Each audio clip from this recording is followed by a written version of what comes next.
Nous revenons sur la bataille de Mossoul. Les combats sont entrés ce matin dans leur 6e semaine. Cela fait plus d'1 mois que l'armée de Bagdad et ses alliés tentent de reprendre la 2e ville d'Irak, tentent de déloger surtout l'organisation État islamique aux commandes depuis plus de 2 ans maintenant. On en parle avec vous, Pierrick Laurent. Bonjour Pierrick. Bonjour. Vous revenez tout juste d'une mission de 2 semaines sur le terrain. Vous avez couvert pour France 24 les aspects de cet assaut. Concrètement, sur le terrain, ça donne quoi? On en est où exactement? Il faut bien comprendre que la reprise de Mossoul, c'est une offensive extrêmement complexe parce qu'il y a beaucoup de forces en présence. Des forces d'abord au sol, et puis il y a aussi la coalition internationale qui appuie avec les forces aériennes par des bombardements. Alors on va regarder cette carte pour bien comprendre ce qui se passe. D'abord, toute la partie nord, c'est le Kurdistan irakien. Ce sont les Peshmerga qui ont consolidé leurs frontières, qui n'avancent plus parce qu'ils ne rentreront pas dans Mossoul. Ensuite, la zone en verte, c'est l'armée irakienne qui pousse à la fois à l'est. Là, ils sont rentrés dans les faubourgs de Mossoul, notamment les unités antiterroristes, ces forces d'élite irakiennes. Et puis au sud, l'objectif, c'est de rejoindre l'aéroport de Mossoul et ensuite, bien sûr, de continuer d'avancer un peu plus dans la ville. À l'ouest, eh bien, ce sont des milices chiites qui sont donc indépendantes de l'armée irakienne, mais qui coordonnent évidemment leurs efforts, qui tentent en fait de scinder en deux le territoire de l'organisation État islamique en reprenant la ville de Tel Afar. Là aussi, pour l'instant, les milices chiites ont réussi à reprendre l'aéroport. C'est une première avancée stratégique. Voilà, très stratégique puisque dans les faits, on tente de couper la route de ravitaillement aux djihadistes. Évidemment, la route qui mène d'ailleurs jusqu'en Syrie, jusqu'à Raqqa, là où se déroulent également des affrontements en ce moment. Alors Pierrick, vous avez évolué pendant ces 2 dernières semaines aux côtés, notamment, on va voir pourquoi, aux côtés de l'armée irakienne. Avant d'en parler, on va peut-être regarder l'un des reportages que vous avez pu réaliser à l'époque. Vous étiez dans l'un des quartiers est de Mossoul, tout juste libéré. On regarde, on en reparle juste après. Il y a quelques jours encore, ces rues étaient sous le contrôle de l'État islamique. Pour les reprendre, il a fallu se battre maison par maison.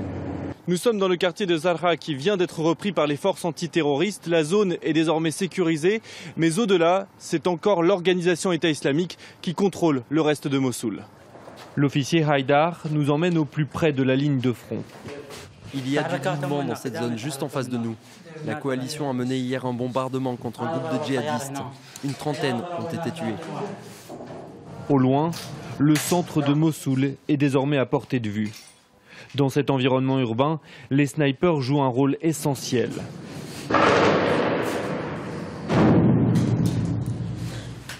Alors Pierrick, comment ça s'est passé précisément cette mission aux côtés de l'armée irakienne? J'imagine que vous étiez très encadré. Oui, on le voit au début de cet extrait, on n'est évidemment pas rentré avec notre propre voiture dans les faubourgs de Mossoul, dans la ville même. Très concrètement, on retrouve l'armée irakienne. Donc là, nous étions avec les forces antiterroristes. Nous les retrouvons dans leur base à l'extérieur de Mossoul, leur base arrière, et nous rentrons avec eux dans les blindés de l'armée irakienne. Et ensuite seulement, nous progressons à l'intérieur de Mossoul. Ce sont eux qui vous font progresser. Exactement, parce qu'on ne peut pas y aller comme ça avec une voiture qui n'est pas blindée.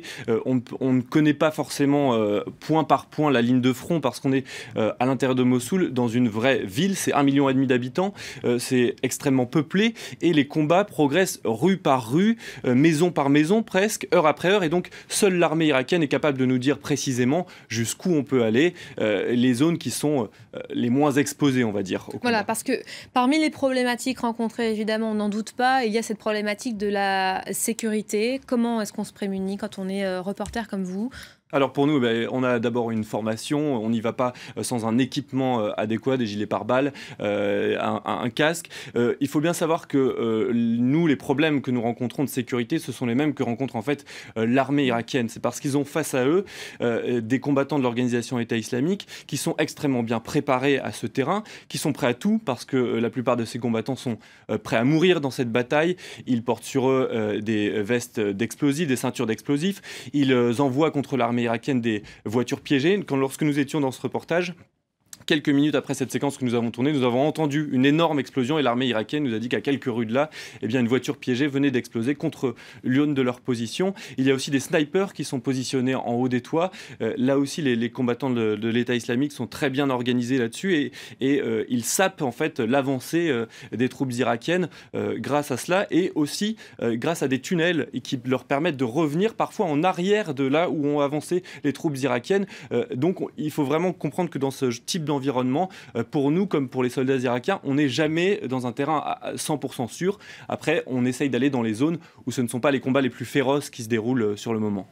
Alors, il y a cette problématique de la sécurité, évidemment. Il y a un autre aspect de cette mission sur lequel vous vouliez revenir avec nous, c'est la rencontre avec les populations civiles, une fois les quartiers, une fois les villages libérés. Oui, parce que les civils, finalement, c'est la problématique majeure pour l'armée irakienne. Je vous le disais, c'est 1 million à 1,5 million d'habitants, Mossoul, qui sont contraints de rester à l'intérieur de la ville par l'organisation État islamique qui leur interdit de quitter la zone. Et donc, ces civils, ils se retrouvent au cœur des combats.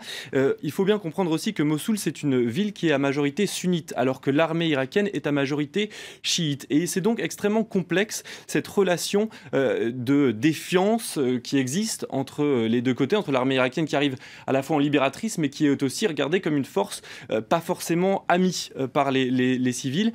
Et on a assisté notamment à une scène en particulier qui nous a marqué. On sortait de Mossoul et nous avons vu des camions où de nombreux civils étaient en train de descendre de ces camions.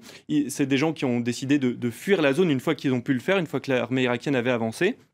Et nous avons compris très vite que les hommes allaient être séparés des femmes et que à ces hommes, on allait leur poser des questions. Des hommes des services de renseignement en fait étaient sur place pour leur poser des questions très précises. Regardez cette séquence. Un officier des services de renseignement intervient. Il espère obtenir des informations. Combien d'entre vous ont reçu des coups de fouet? Vous en avez tous reçu. Alors quelqu'un a dû vous dénoncer à l'État islamique. Chaque rue compte 4 ou 5 informateurs. Et vous n'avez aucun nom. On sait bien, mais... Ben alors? Mais on ne connaît pas leur vrai nom. Mais en face, ce sont vos frères, vos cousins dont on parle. Ils ne sont pas tombés du ciel. Peu de combattants sont tchétchènes ou afghans. On est loin d'être naïfs. Vous n'allez pas nous faire croire que ce genre de choses... Je vous promets, si j'avais des informations, je vous les donnerais. Je n'ai peur que de Dieu. On sait bien que vous avez tous peur les uns des autres. On le sait. Le problème là, c'est la peur. Ni plus ni moins. Chacun d'entre vous a des informations sur au moins 5 ou 6 d'entre eux.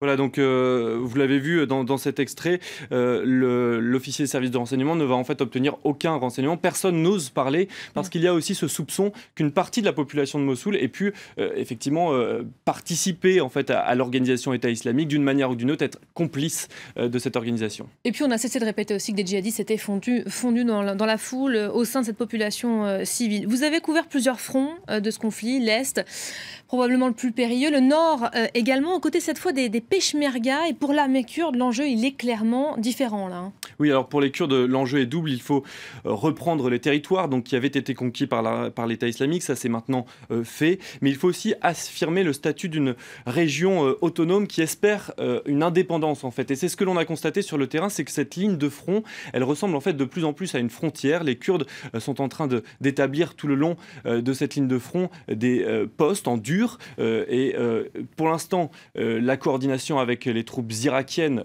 continue. Mais on voit bien que pour les Peshmerga, il est hors de question de reculer. Ce sont un peu les frontières du nouveau Kurdistan qui sont en train d'être bâties avec évidemment sur le long terme l'objectif d'obtenir l'indépendance vis-à-vis de Bagdad, ce à quoi pour l'instant le gouvernement irakien n'est absolument pas prêt.